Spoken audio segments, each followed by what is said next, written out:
your call tonight. We won't ignore it. No more excuses from us. You have touched my lips with fire. My sins forgiven. So here I am, send me, Lord. The house of the Lord will be chief of the mountain. As nations knock on our door and people will gather united in worship, we won't be silent.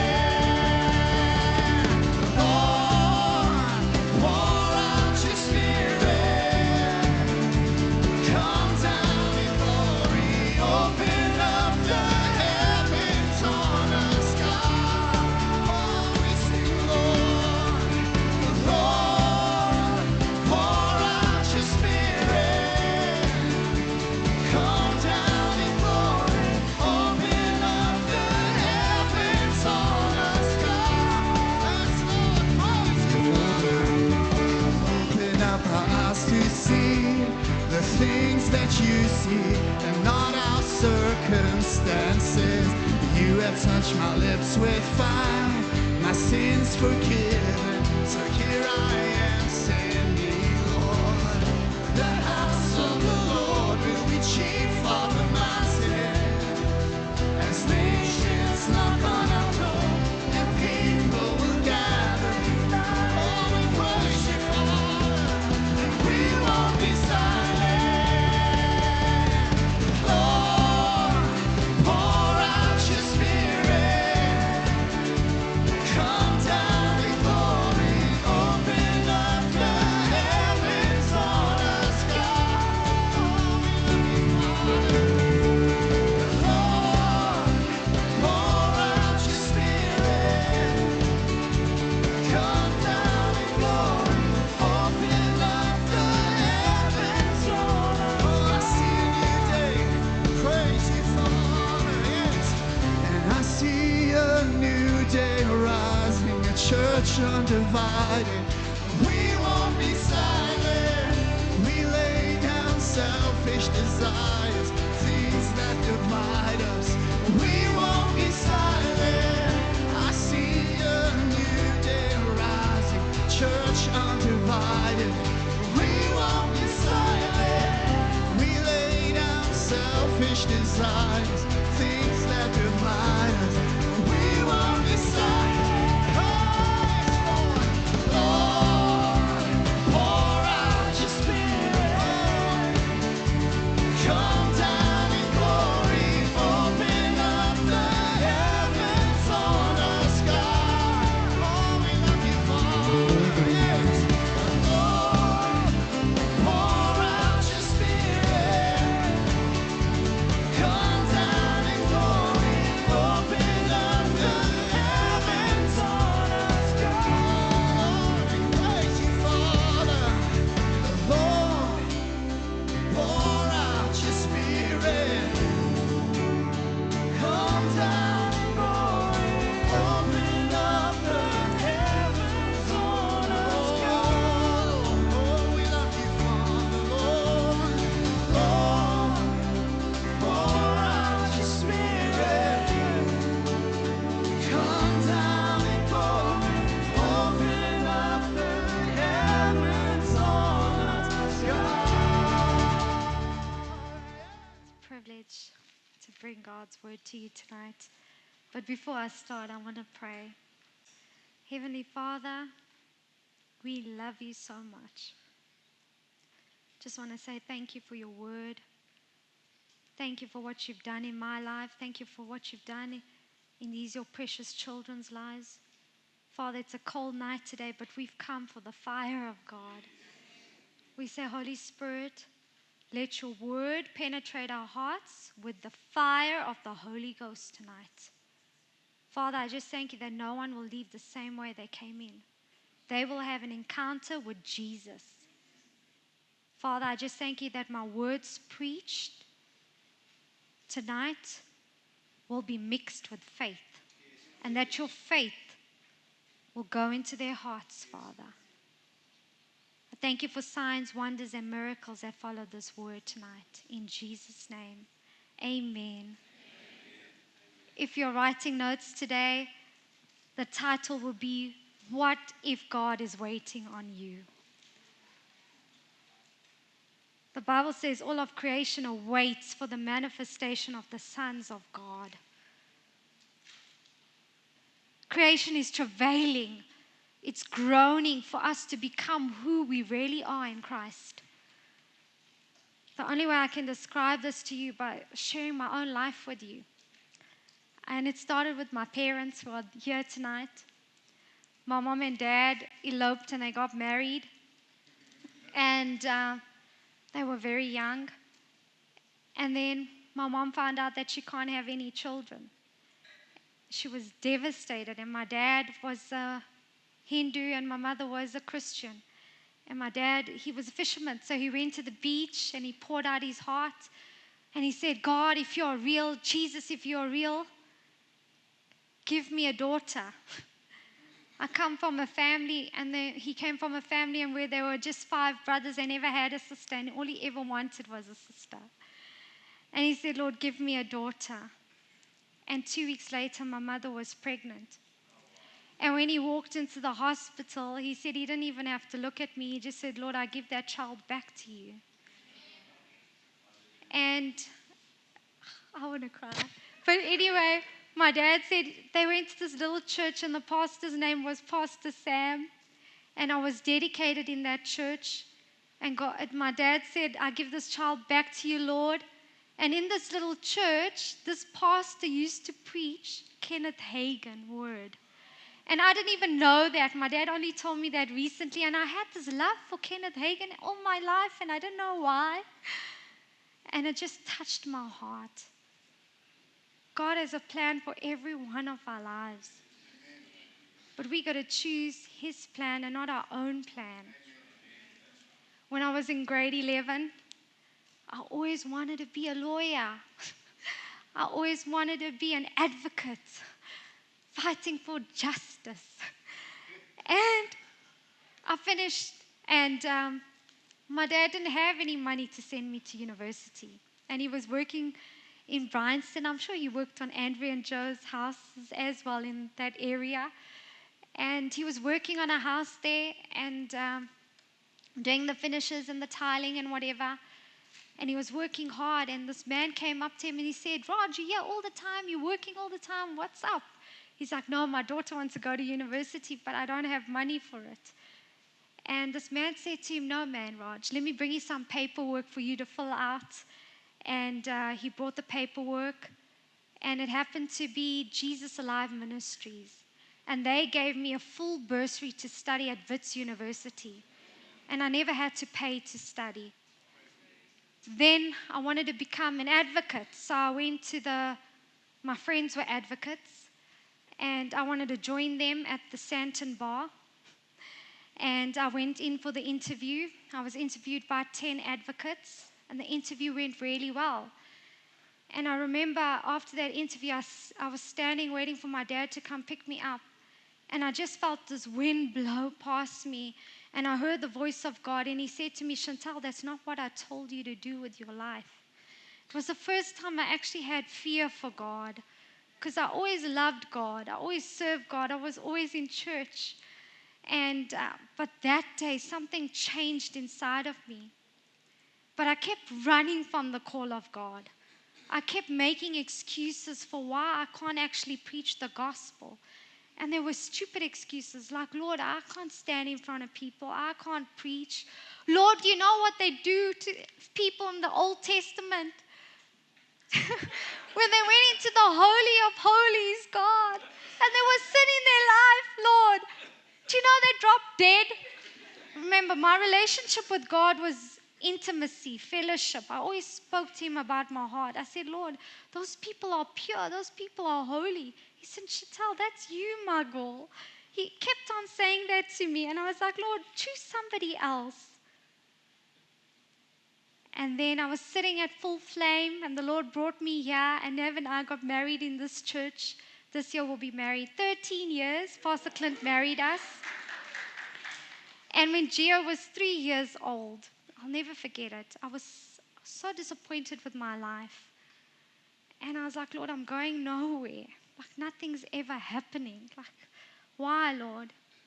See, we think we can take our plans to the Lord and ask Him to bless it. But are our plans in line with God's purpose and plan for our lives? Proverbs 19:21 says, many are the plans in a man's heart, but the Lord's purpose will prevail. You got to find out what God wants you to do with your life and follow it and pursue it. We got to stop trying to be like other people and just be yourself. Stop looking for the approval of people all the time. All you need is God's approval on your life. Ephesians 2 verse 10 says, we are God's workmanship, created in Christ Jesus, unto good works, which God has before ordained that we should walk in them. Before you were born, God knew what you were going to do with your life. This is my favorite scripture, John 15:16. You have not chosen me, but I have chosen you and ordained you that you should go forth and bear fruit. Our lives ought to be bearing much fruit for Jesus. People must know us by our fruit, church. Romans 8:30 says, moreover, whom He did predestine them, He also called them. And whom He called them, He also justified them. And whom He justified, He also glorified. Do you know that you're a carrier of the glory of God in your life? To never be ashamed of the gospel. Never be ashamed of who you are in Christ. Something the Lord showed me in Jeremiah. He said, before I formed you in the belly, I knew you. Before you came forth out of the womb, I sanctified thee, and I ordained you. Jesus ordains who He wants. We don't get to stand here because we want to be here. If He wants you there, He will put you there. What does the word sanctification means? It means to be set apart, special, for special use or purpose. That is to make holy or sacred. Sanctification refers to the state or process of being set apart, made holy as a vessel, full of the Holy Spirit of God. Wow. But I had to get to a place where I said, Lord, I surrender. Father, I'm done doing it my way. My way didn't work, Lord. I just now get to a place where I surrender and I yield to your will for my life. And I say, Jesus, use me for your glory, Lord. Catherine Kuhlman said this. She said, God is not looking for golden vessels. He's not looking for silver vessels. All He's looking for is yielded, willing vessels. Are we willing to do God's work? Are we willing to do what He wants us to do? See, the problem is not of us getting more of the Holy Spirit. It's about the Holy Spirit getting more of us. I must decrease, He must increase. See, sometimes we go through trials and hardships in life. Why? So that we run to Jesus. The Bible says the name of the Lord is a strong tower. The righteous run to Him and they are safe. There's safety in God. There's protection in God. It doesn't matter what you're going through in your life. Maybe you're facing a mountain of debt. Maybe your marriage isn't the way you want it to be. Maybe you've just come through a divorce and you feel so broken inside. Maybe you suffer depression and no one sees. It's the hidden things of your heart. Maybe you have been abused as a child. Maybe your parents abandoned you. Don't run from God. Run to God. All you need is one touch of the fire of God to be changed forever. See, I got to a place where I said, Lord, I repent. I've been disobedient. And He heard my voice. And He said, Chantal, I want you to pray like your life depends upon it. I said, Jesus, I don't even know how to pray. 5 minutes. without getting distracted. And I just said, Holy Ghost, help me. I need your help here. Catherine Kuhlman said, the greatest power that God has given to any individual is the power of prayer. Wow, guys. I started praying in tongues like I never prayed before. And the word became alive inside of me. See, tongues is a gateway to the supernatural. Many believers don't see the importance of tongues. We cannot live in this world without connecting to our heavenly supply. See, the Holy Spirit gives us power, He gives us spiritual gifts, and He gives us our prayer language. He must dwell in you. We cannot live without the presence of God. But we got to get to a place where we surrender everything. I remember when I got to this place of just surrendering everything, I started having encounters with Jesus like I've never had before. I would begin to see Him in the meetings walking. I saw His robe. I touched His robe. And then in the one meeting, while the worship was playing, it was like the room just went blank. And then I saw Him walk towards me. And His robe was white. And behind Him was the cross. And He looked into my eyes. It was like He could read my thoughts and I could read His thoughts, but there was no words coming out of my mouth. And He saw my heart. He saw where I was at. And when you see Him like that, you just want to melt because there's so much love. There's so much compassion. He sees my humanity. He sees my brokenness. He sees my everything. I cannot hide from Him.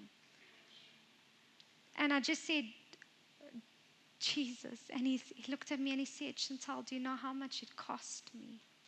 I gave my life for them. Will you tell people about me? I said, yes, Lord. He said, tell them I'm coming soon. I'm coming soon. I said, yes, Lord, I'll tell them you're coming soon. And then he said to me, what do you want? You know, that just gets me every time. He always wants to give us something. He never leaves you empty. He always wants to give you. You're like, Lord, increase my capacity, Lord, to receive from you. Because you just want to love me and you just want to give me and you just want to bless me all the time. And then he said, I was real because I am that kind of person with Jesus. I've always been from the time I was little.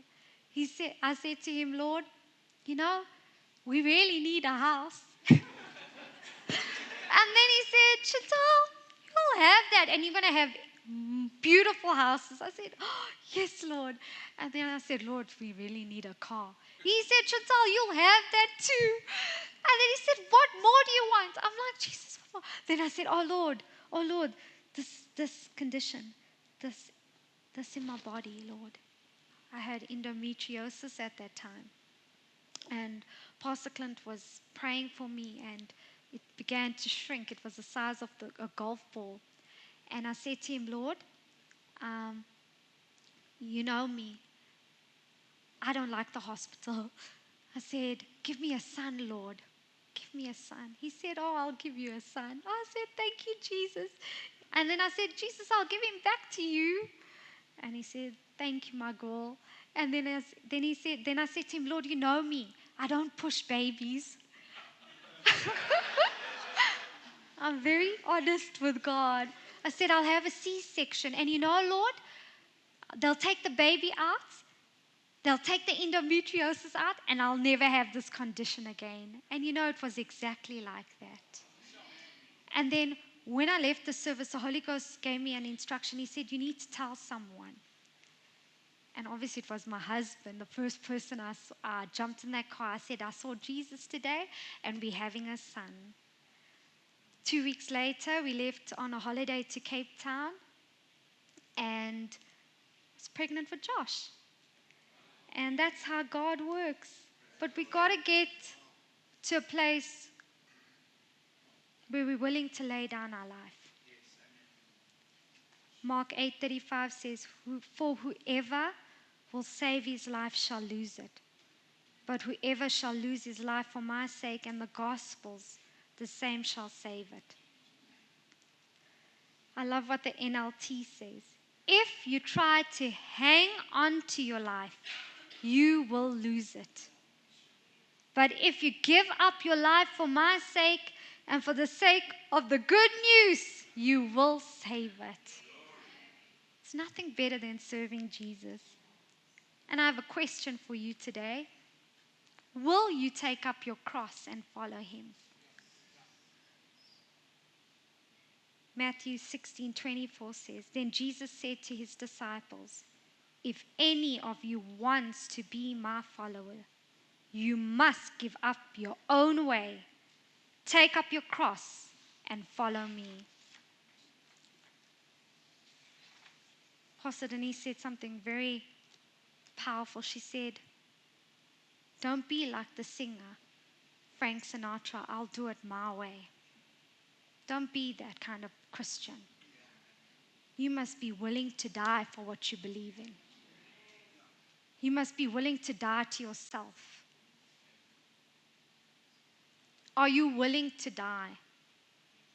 Are you willing to give up some people in your life for the good news? Are you willing to give up some family members who don't love Jesus and don't accept you? Are you willing to lose your reputation for him? Are you willing to lose your job for him? Are you willing to lose your life for him? Matthew 19 verse 29 says, "And everyone that has forsaken houses, brethren or sisters or fathers or mothers or wife for my sake shall receive 100-fold and shall inherit everlasting life." Let me tell you, there's nothing you put in the hands of God that he won't give back to you. He's a generous Father. He's loving. He's kind. He wants to give you the best life. But you got to release it to him. You got to release your life to him. Let me tell you, my life became so blessed after that. My marriage became sweeter. My home became filled with the Holy Spirit. God promoted my husband, increased his salary. We moved from house to house. Our children went to go to the best schools. The company pays in advance for their school fees. We go on free holidays. Every year the Lord has blessed us with free holidays. We don't pay for holidays. That's what God can do for you. But we got to give up our lives and take up our cross and follow him. See, some people want to live a lukewarm life. They want to still do the things of the world and still run to church. You can't live that way anymore. Time is up for that. Revelation 3:16 says, "So then because thou art lukewarm and neither cold nor hot, I will spew thee out of my mouth." It's not time to play games anymore. You got to live a holy life for Jesus. God is looking for true worshipers. The Father said, "Those that worship me must worship in spirit and in truth." You got to walk in the Spirit and you will not fulfill the lust of the flesh. You got to put on the Lord Jesus Christ and make no provision for your flesh. Amen. God is no respecter of persons, guys. He uses ordinary men and women. No one's special. He's special. And he can use you. Paul told Timothy to stir up the gift of God in him. Another version says to fan into flame. Let's go there. 2 Timothy 1 verse 6. "For this reason I remind you to fan into flame the spiritual gift that God gave you when I laid my hands on you." What does it mean to fan into flame? You got to kindle the fire. You got to do everything to keep that fire burning inside you. Kindle means to start a fire, cause a flame, to blaze, to begin burning. The synonyms for this is light, fire, to set up, ignite, excite, to stir up, or set going. You got to do it for yourself, church. For God has not given you a spirit of fear and timidity. He's given you a spirit of power and of love and a sound mind. See, when you have the Holy Ghost in you, fear of man will go. Intimidation of man would go. Boldness will come. Boldness produced the tongue-talking church of the Bible. God wants His children to be bold. God takes the weak things, the foolish things to confound the wise. You are a carrier of solutions to the world. The world needs you. The world is waiting for the manifestations of the sons of God. Will you be one of them, church? Or will you just watch while others are doing the work? Or are you going to participate and become part of the kingdom, part of the army of God? We got to be ready. When I think of this, I remember the day I was praying in my house and my sister came and she knocked on the door and she said, "Come, we're going. We've got no kids. Let's go. We can have coffee. We can go sit and relax." And I said, "Okay," and I had my gym clothes on. I didn't even wash my face. I just ran out with her because, do you ever get a break as a mom? So I just ran out. And then she's like, "Where should we go? Where should we go?"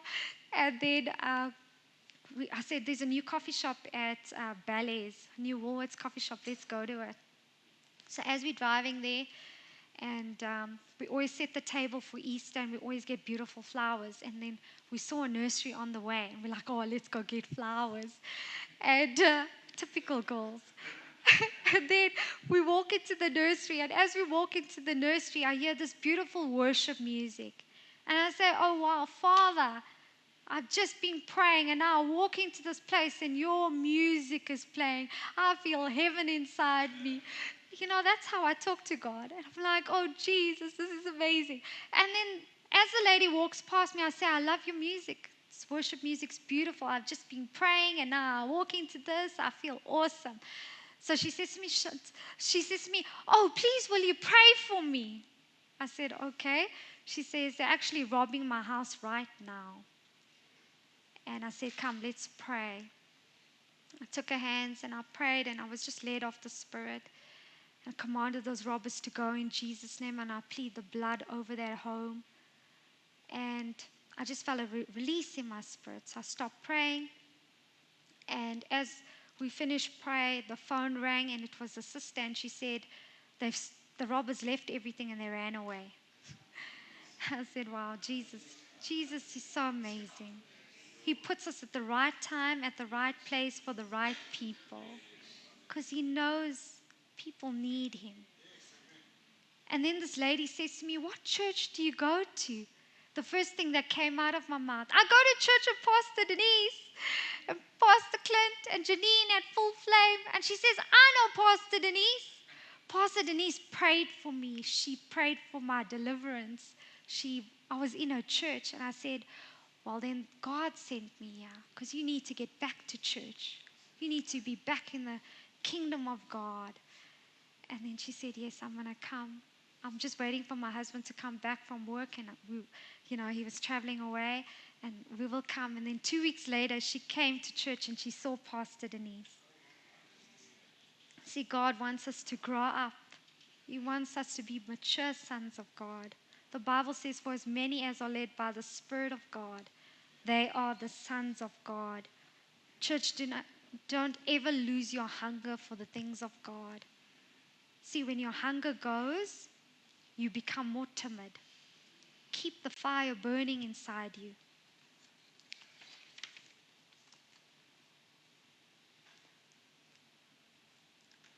Jesus is passionate for people. Let me tell you, if you love Jesus, you'll begin to love what He loves. He loves people. Let me tell you, I was a selfish girl. I only thought about my family and my children. And when the Holy Ghost started working on me, I said, "Lord, I've missed it. All you care about is people. All you care about is souls. I'm taking nothing with me when I die. When I go from this life into heaven, I'm taking souls with me. The Bible says he who wins souls is wise. I say, Father, give me wisdom for souls. Let me love people the way you love them. Let me see them the way you see them. There's a crown for soul winning, church. Kenneth Hagin had a vision in August to September 1950. And he says, as I was praying, the Spirit of the Lord came upon me in a wonderful way, and I began to pray in other tongues. In a few minutes, I heard a voice saying unto me, come up hither. I looked up and I saw Jesus standing with a crown in his hands. He said, this is a soul winner's crown. The crown was most beautiful, and human language could never describe it. He said to me, my people are so careless and indifferent. This crown is for every one of my children.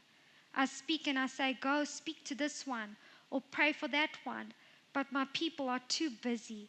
They put it off, and souls are lost because they will not obey me. I wept before him and I repented of my failures. You want to know what Jesus' heart beats? For his people. The Bible says he leaves the 99 and he goes after that one lost sheep. Because every single person is important to him. They're precious, they're valuable to him. Jesus told Brother Hagin, my people are so selfish. They say they are ready and talk about their mansion and the glories of heaven, while many all around them are in darkness and have no hope. The Bible says a harvest is truly plentiful. The laborers are few. Will you be a laborer? Will you answer to the call of God to be a laborer in the kingdom? God wants to use every single one of us. More of him, less of me. I will love what he loves. I will hate what he hates. Luke 3:16 says, you shall receive power. You shall receive Holy Ghost fire when the Holy Ghost comes upon you. And you shall be my witnesses. See, the power comes so that you can be a witness for Jesus. It's not to keep it for yourself. It's not to keep it in the church building. It's for us to take it out to the world. It's not so that we can be great church attendees. It's not for us to sing great songs in the band. No, it's for us to take it to the places where we're at, to our church, to our schools, to our universities, to our shopping malls. Everywhere God has put us, we're there on assignment. We're there for the kingdom. We're there to do the works of Jesus. We have to be the solution that the world needs, church. We are all called to do the works of ministry. It's not for fivefold ministers only. It's for all believers. Mark 16:17-18 says, and these signs shall follow them who believe. In my name they shall cast out devils. They will speak in new tongues. They will take up serpents. If they drink anything deadless or poisonous, it shall not harm them. They shall lay hands on the sick, and they shall recover.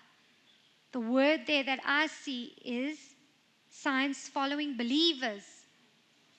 I don't see it saying ministers. That's for all of us, church. We're all called to do the works of Jesus. God wants to put his fire in us so that we can represent him well. We ought to be the hands of Jesus. We ought to be the feet of Jesus. We ought to be the mouthpiece of Jesus. We ought to be imitators of Christ. As well, beloved children, copy their father.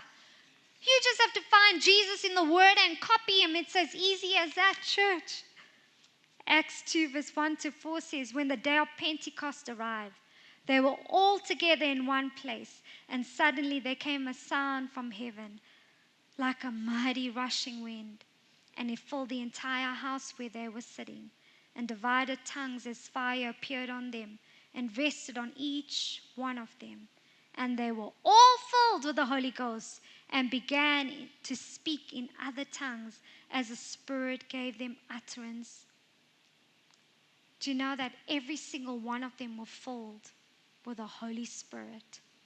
Everyone received tongues, baptism. Why? It's for every blood-washed believer. No one is excluded. Everyone is included. Praise God. He came for the best of us and He came for the worst of us. We can all be used by God. Praise God. The Holy Ghost is on the earth today. He's never left. And He wants to use every single one of us. See, church, God is waiting on us. Will you say yes? Will you say yes to Jesus? Will you say yes to being the solution that people need out there? Our praise, He comes, your house, your place. Oh, our praise, He comes, your house, your place.